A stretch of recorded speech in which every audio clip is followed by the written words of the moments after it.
Kejaksaan Negeri Aceh Utara menyurati Bupati Aceh Utara Muhammad Taib untuk menutup wisata Monumen Samudera Pasai di Desa Beuringan Pirak, Kecamatan Samudera, Kabupaten Aceh Utara.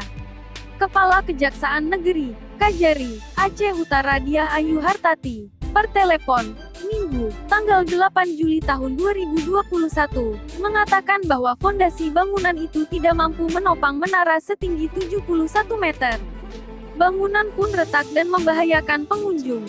Saya sudah minta itu ditutup secara resmi, sehingga tak ada lagi pengunjung datang untuk berfoto dan lain sebagainya. Ini menghindari hal-hal yang tak diinginkan menimpa pengunjung, kata dia. Permintaan penutupan itu dilakukan secara resmi lewat surat.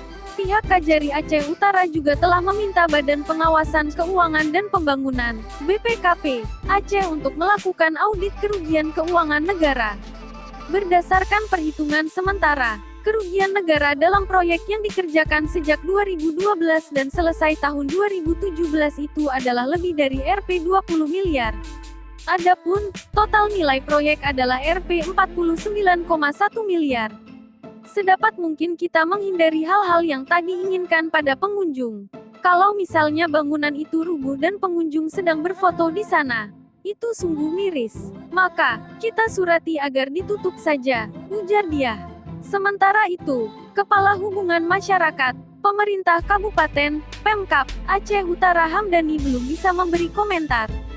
Saya kan baru dilantik, belum pun menghadap pimpinan. Jadi, nanti saya pelajari dulu bagaimana persoalannya dan akan menjawabnya bagaimana respons ke permintaan penutupan lokasi wisata itu, tutur dia. Sebelumnya, diberitakan bahwa jaksa menetapkan 5 tersangka dugaan tindak pidana korupsi pembangunan proyek Monumen Samudera Pasai.